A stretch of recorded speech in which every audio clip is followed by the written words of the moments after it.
আমি দেখেছি এই মুঠোফোন রাজনীতি করে সাধারণ মানুষের জন্য। আজকে দেখেন হাতে হাতে মোবাইল ফোন, মানুষের হাতে হাতে মোবাইল ফোন গেছে।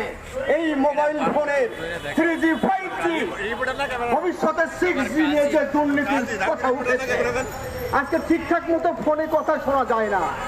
আমার জানা মতে অনেক পরিবারের সঙ্গে দাম্পত্য কলহ সৃষ্টি হয়েছে এই মোবাইল ফোনের নেটওয়ার্কের কারণে। অর্ধেক কথা শোনা যায় তো অর্ধেক কথা শোনা যায় না।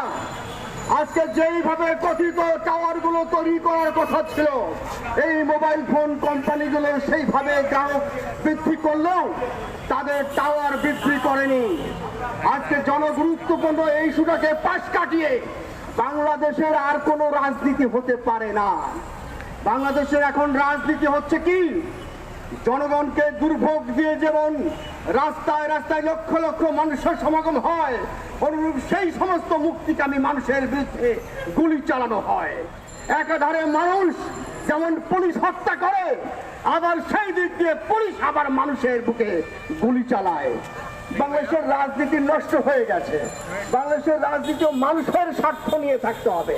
আজকে মুঠোফোন যে রাজনীতি করছে, এটাকে রাজনীতি বলেন, অর্থনীতি বলেন, সমাজনীতি বলেন, এটা মানুষের রাজনীতি, এটা মানুষের অর্থনীতি, এটা মানুষের সমাজনীতি।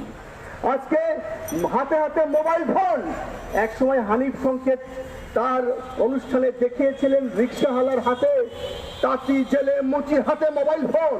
ঘটনা ঠিক তাই ঘটেছে। তথ্য প্রযুক্তির উন্নয়ন হয়েছে, আরে ঝড়ে মরেছে পাখি, আর ভাগ্য খুলেছে শকুনের। এটাকে পুঁজি করে সবাই তার নিজের আখের বোঝাচ্ছে এবং প্রত্যেকেই বলছে যে এটা আমাদের অবদান। আজকে যারা ক্ষমতায় আছে, আগামীতে তারা ক্ষমতায় থাকবে না, বিরোধী দলে থাকবে। আজকে যারা বিরোধী দলে আছে, কালকে তারা ক্ষমতায় আসবে। ক্ষমতার পালা বদল হবে, কিন্তু জনগণের ভাগ্যের উন্নয়ন হবে না, তা হতে পারে না। আমাদের গ্রিন পার্টি সেই কথা বলে। আমরা যখন শুনি এক একটা রাজনৈতিক দল বলে 16 কোটি লোক আমাদের, তাহা মিথ্যে কথা। 16 কোটি লোক কখনো কোনো দলের হতে পারে না। 16 কোটি লোক এই 16 কোটি মানুষের। তাই মুঠোফোন আয়োজিত এই প্রতিবাদ দুর্নীতির সম্মুখ সন্দেহ না। দুর্নীতির আশেপাশে যারা থাকবেন তাদের এই বাংলাদেশে কোনো ভিসা দেওয়া হবে না, মানে আমেরিকান ভিসা না, বাংলাদেশের ভিসা। আজকে এই দেশের মানুষের ভাগ্য উন্নয়নের জন্য কারা কাজ করে? যারা নিজের আখের গোছানোর জন্য দল বদল করে, সকালে এক দল আর বিকেলে আরেক দল। কেউ বলে তারা মির্জাফরে রক্ত প্রবাহিত হচ্ছে। আজকে কে মির্জাফর? জনগণের স্বার্থের বাইরে যারা কথা বলবে তারাই মির্জাফর। আজকে জনগণের স্বার্থ কি তাই তো আমরা জানি না। আজকে যে আপনার কাছে 2 হাত জোর করে ভোট চায়, কালকে সে ক্ষমতায় গেলে, সংসদে গেলে আপনাকে চিনে না। আজকে সংসদে 61% ব্যবসায়ীদের পক্ষে তারা কথা বলে। এই যে সিন্ডিকেট, চাল ডাল তরকারি সবকিছু দাম বাড়ে, এই সিন্ডিকেটের কারণে বাড়ে, অথচ সাধারণ মানুষের কথা বলার লোক নেই। এরকম মুঠোফোনের মতো ছোট ছোট ইস্যুতে বড় বড় বৃহৎ আকারে আন্দোলন করে তুলতে হবে। ইস্যুগুলো ছোট হলেও জনগুরুত্বপূর্ণ।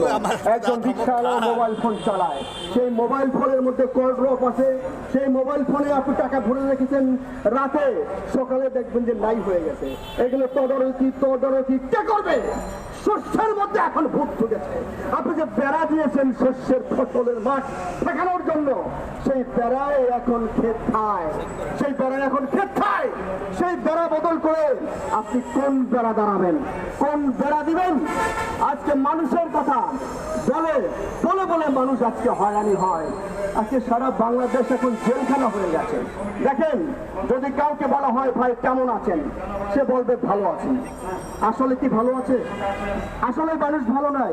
মানুষ শুধু মন রক্ষার জন্য বলে ভালো আছি। এই ভালো আছির বিরুদ্ধে যদি চ্যালেঞ্জ করা হয়, এখানে যদি মামলায় জেতানো হয়, এবং এই সমস্ত 16 কোটি মানুষ দেখবেন কেউই ভালো নাই, এবং সবাইকে যদি জেলখানায় দিতে হয়, এই 56,000 বর্গ মাইল একটি বৃহৎ আকার জেলখানা হয়ে যাবে। আজকে মানুষের কথা যেই বলে সঙ্গে তার স্বার্থ সিদ্ধির জন্য সে কোনো না কোনো ভাবে এই দেশের জনগণের পয়সা লুট করে, কোনো না কোনো ভাবে তার আখের গোছায়। তাই আমি বলি, আপনাদেরকে বলি, সাধারণ রাজনীতির পাশাপাশি মানুষের অধিকারের কথা তুলে ধরেন এবং মানুষের এই অধিকারগুলো ছোট ছোট মুখ থেকে আওয়াজ হয়ে 16 কোটি মানুষের আওয়াজ প্রতিধ্বনিত হোক রাস্তায়, গলিতে, প্রেস ক্লাবে, সংসদ ভবন অভিমুখে, নির্বাচন কমিশন অভিমুখে। আপনারা সবাই ভালো থাকবেন, কিন্তু মুখে মুখে ভালো আছি বলবেন না। আজকে মোবাইল ফোন এখন বিলাসী দ্রব্য নয়, এটা একটা নিত্য প্রয়োজনীয় জিনিস। বাবা মায়ের অসুস্থতার খবর নিতে হয়, ভাই ভাইয়ের খবর নেয়, দেশে বিদেশে মানুষ থাকে, তাদের খবরাখবর সরবরাহ করে এই মোবাইল ফোন। আর এই মোবাইল ফোনের ভিতর দিয়ে যদি কোনো দুর্নীতির পাইতারা করা হয়, এদেশের সাধারণ মানুষ তা ক্ষমা করবে না, কখনোই ক্ষমা করতে পারে না। গ্রিন পার্টির পক্ষ থেকে আপনাদেরকে আবারও বলছি, আপনারা দলে দলে বিভক্ত হন, মতে ধর্মে বিভক্ত হন, কিন্তু আপনাদের নিজস্ব যে সক্রিয় যে বৈশিষ্ট্য, নিজস্ব যে অধিকার, সে অধিকারের বেলায় কখনোই আপনারা ছাড় দিবেন না। ধন্যবাদ সবাইকে। আসসালামু আলাইকুম। এখন বক্তব্য রাখবেন ল্যাব পার্টির চেয়ারম্যান মুস্তাফা হাসান।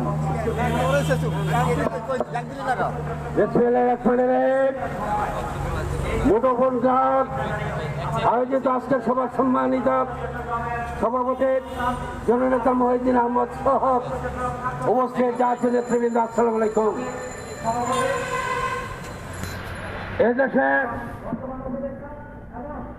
সকল স্তরের মানুষ আজকে মুঠোফোনের সাথে পরিচিত এবং ব্যবহার করছে। আমি স্বীকার করে এটা আমাদের জীবনে একটি বৈপ্লবিক পরিবর্তন এনেছে। আমাদের অর্থনৈতিক প্রবৃদ্ধি বেড়েছে। এক সময় ঢাকাতে যে দ্রব্যমূল্য ছিল, চট্টগ্রামে ছিল কম, এগুলো আজকে সমাধান এসেছে এই মুঠোফোনের কারণে। এটা আমাদের অর্থনৈতিক ভারসাম্য দিয়েছে। কিন্তু তারপরেও এই সুযোগে যখন কোটি কোটি মানুষ এই মুঠোফোন ব্যবহার করছে, আমাদের মনের অজান্তে আজকে একটি অংশ, বিশাল একটি অংশ টাকা হাতিয়ে নিচ্ছে এবং বিদেশে পাচার হচ্ছে, যেটা আমাদের জাতীয় অর্থনীতিকে ভঙ্গ করে দিচ্ছে। মুঠোফোন কোনো বিলাসের সামগ্রী নয়, এটা আমাদের নিত্য প্রয়োজনীয়। আমরা একে আমাদের সামাজিক জীবনে, ব্যবসায়িক জীবনে, অর্থনৈতিক জীবনে, পারিবারিক বন্ধন হিসাবে একে আমরা ব্যবহার করে থাকি।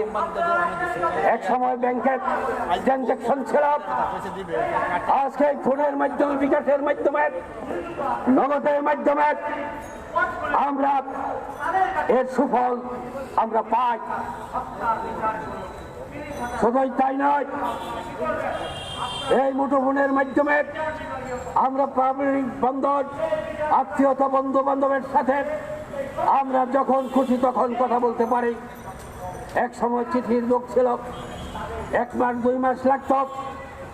আজকে মুঠোফোনের কারণে আমরা আমাদের পারিবারিক বন্ধনের সূত্র করতে পেরেছি, বন্ধুত্বের বন্ধনের সূত্র করতে পেরেছি। আজকে সুদূর আমেরিকাতে 1 মিনিটে ফোন চলে যায়।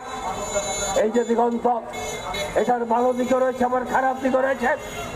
আমরা একে ভালো দিকে দাবিতে করব। শুরুতে যেভাবে মানুষ হত্যা করে, আবার অপারেশনের রুগীকেও আজকে ছুরি ব্যবহার করতে হয়। কাজে প্রয়োগের ব্যাপার, তার নেগেটিভ দিক হলো আমাদের কিছু শৃঙ্খল যুব সমাজ যেভাবে মাদকাসক্ত আসক্ত, এভাবে আজকে মোবাইল আসক্ত হয়ে গেছে। এটা আমাদের ভঙ্গ করে দিচ্ছে। যে সমাজ এক সময় খেলাধুলায় মেতে উঠত, আরো লোক কাবাডি, ফুটবল খেলত, ক্রিকেট খেলত, ঘরে ঘরে বাদ দিয়ে আজকে মোবাইল আসক্ত হচ্ছেন। এটা মোবাইলের খারাপ দিক। এবং আজকে অনেক প্রেমিক প্রেমিকা, যুবতী ছেলে মেয়ে, স্কুল কলেজের, তারা আজকে মোবাইল ফোনের মাধ্যমে আমরা প্রেম প্রীতি করছেন। কাজে গার্জিয়ানদের উচিত এই ছোট ছোট ছেলে মেয়েদের হাতে মোবাইল না দেওয়া। মোবাইলকে আমরা আমাদের জাতীয় অর্থনীতির কাজে ব্যবহার করব, সামাজিক জীবনে ব্যবহার করব, কিন্তু আজকে 5GB নামে একটি শ্রেণী যেভাবে এখান থেকে কিছু অর্থ লুটে নিতে যাচ্ছে, আমরা তার তীব্র নিন্দা এবং প্রতিবাদ জানাই। কাজে আরো আমরা লক্ষ্য করছি, আমি নিজেই এটার সাক্ষী, আমরা যখন এমডি পড়ি নির্দিষ্ট টাইম শেষ হওয়ার পর, মিনিট শেষ হওয়ার পর এগুলি মোবাইল থেকে হারিয়ে যায়। এটা হওয়া উচিত ছিল না। বিভিন্ন কৌশলে বিভিন্নভাবে মোবাইল কোম্পানিরা আজকে বিশাল একটা অংশ হাতিয়ে নিচ্ছেন। মোবাইল কোম্পানির বেশিরভাগই বিদেশি, তারা বিভিন্ন অপকৌশলে আমাদের জাতীয় অর্থনীতিকে ভঙ্গ করে দিচ্ছে, হাতিয়ে দিচ্ছে। আজকে শুধু এখানে দুর্নীতি নয়, সমাজের রন্ধ্রে রন্ধ্রে আজকে দুর্নীতি। আজকে আমাদের পারিবারিক জীবনের, সামাজিক জীবনের, রাষ্ট্রীয়ভাবে আজকে দুর্নীতিতে ছেয়ে গেছে। আজকে দুর্নীতি এবং সন্ত্রাস এক অপরের পরিপূরক। যেখানে দুর্নীতি আছে সেখানে সন্ত্রাস আছে, সেখানে গণতন্ত্র থাকে না। গণতন্ত্র থাকলে সন্ত্রাস এবং দুর্নীতি দূরীভূত হবে, এটা চিরন্তন সত্য। পানি যেভাবে, মাছ যেভাবে পানি ছাড়া বাঁচতে পারে না, একটি রাষ্ট্র গণতন্ত্র ছাড়া টিকে থাকতে পারে না। কাজেই এখানে আমি মনে করি গণতন্ত্রের বিকল্প নেই। গণতন্ত্র থেকে সন্ত্রাস এবং দুর্নীতি দূরীভূত হবে, চলে যাবে।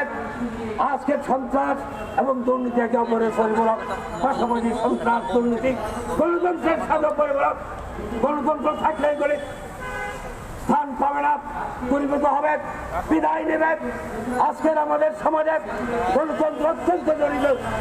তাহলে গণতন্ত্রের কোনো বিকল্প নেই। গণতন্ত্র নাই বিদায় আজকে সমাজের প্রতি রন্ধ্রে রন্ধ্রে দুর্নীতি চলছে, সন্ত্রাস চলছে।